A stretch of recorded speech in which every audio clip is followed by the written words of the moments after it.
Welcome back. I'm here to give a quick review of a movie called Orion and the Dark, which is a new DreamWorks movie that's currently streaming on Netflix. For a couple of reasons, this is one of the more interesting animated movies of 2024 so far, at least for me. These are the two reasons. Number one, this is from DreamWorks, and I think they're in a weird spot right now. They had a headline-grabbing flop last year. They laid some people off, and they remain at least partially committed to original IP. The second reason is that Charlie Kaufman was involved in the screenplay for this movie, and his work had a very big influence on me when I was much younger than I am now. To keep things simple, I think that I'll break this video into two sections.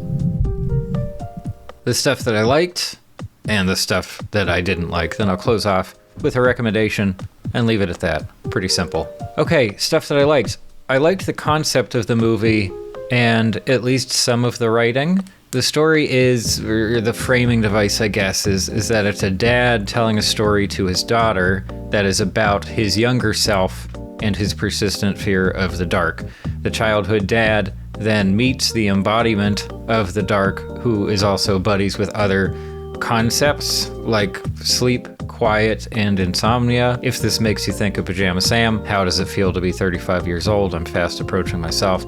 And if this makes you think of something like Inside Out, are you planning to watch the sequel? Because I honestly have no read on the hype for that movie right now. So just in terms of personal preference, it's usually hard for me to get excited about animated movies that just feature real people in some version of the real world. So the abstract characters here are fun to me, though the performances are kind of another story. And the movie does a few clever things with a cast that includes characters like dark and light, fun jokes, fun gimmicks, fun visualizations of how they do their work. And I won't have too much to say about the visuals of the movie overall, but I will say that the movie looks good. They're using this like scribbly pencil line look that makes you think of kids' drawings for a lot of the environments. And of course, that's paired with very modern looking 3D character designs. It's top quality stuff all around, but nothing that really sticks out in the landscape of contemporary Hollywood animation, I think. As for the shape of the story, that is where I need to mention Charlie Kaufman. This movie seemed to be promoted pretty heavily on his involvement, but I will point out that there are 3 credited screenwriters, so it's definitely not all of his work. That said, there are certain Charlie Kaufman hallmarks here, namely an extremely self-conscious character and also commentary on the nature of stories. Kaufman's reputation is built on weird and often original approaches to screenwriting in terms of both content and structure. And on a number of occasions, including this one, he has inserted some version of the writer or the author into the story itself.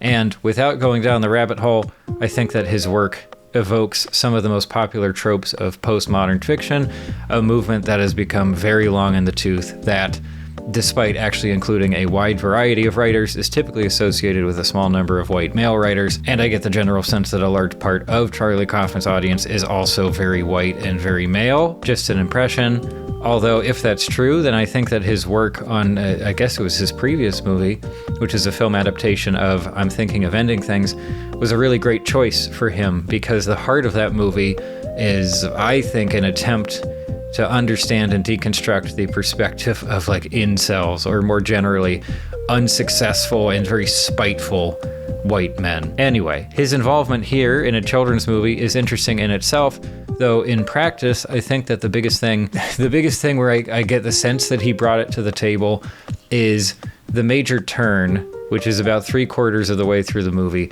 where the daughter of the narrator / protagonist says that stories are like better or more effective or more realistic if they don't try to act like everything can be overcome or neatly resolved. If the dad is still afraid of the dark in real life, then the character version of the dad, named Orion, should not overcome his fear either. So there you have it.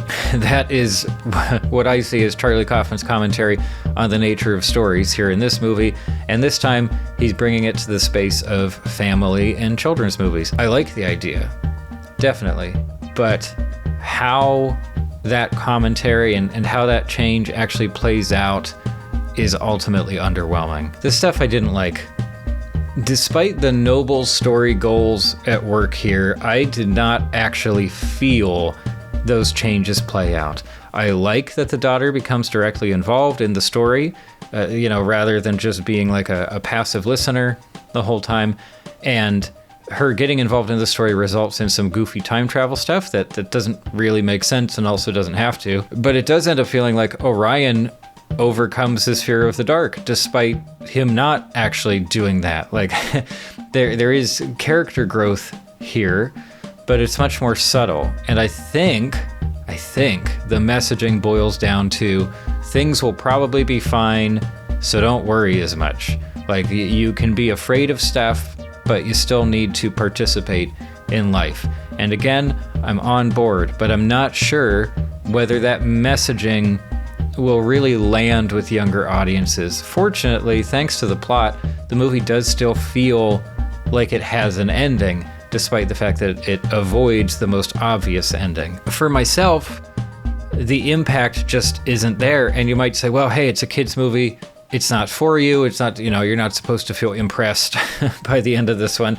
And that's fair enough. But also, the ending in particular makes it very clear that it's trying to speak to older audiences too, like simultaneously. So I feel justified in mentioning that. I don't feel the impact. I don't feel the weight of the ending of this story.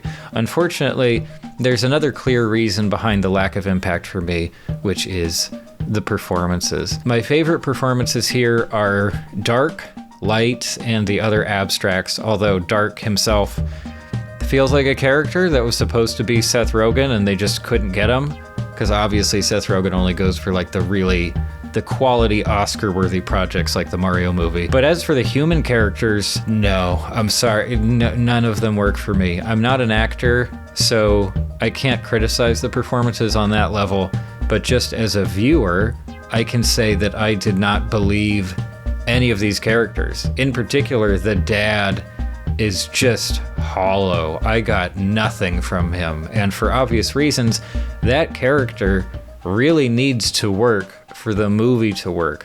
I'm not going to harp on the child actors. They're child actors.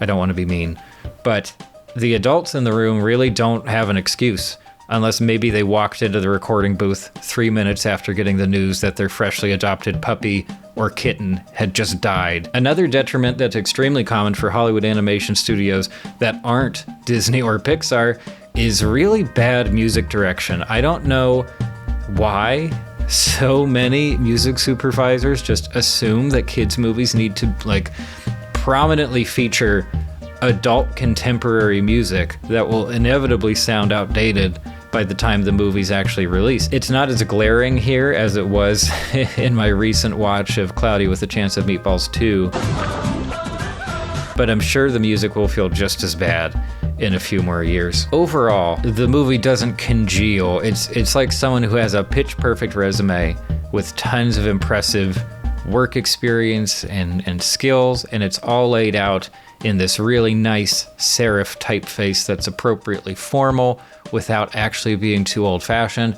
But when the interview comes around, they can barely finish a sentence without just every 10 seconds or so, they just pull out a used handkerchief and they stare into it for 10 seconds and they put it back. So do I recommend the movie?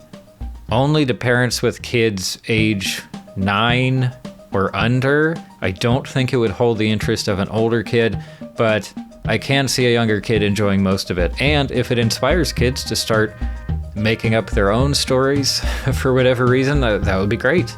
And for adult fans of animation, I would not call it a must-see. If you're looking for something compelling, look elsewhere. And there we have it. Short video today, just a quick review. As always, feel free to share your thoughts, but that's all for now.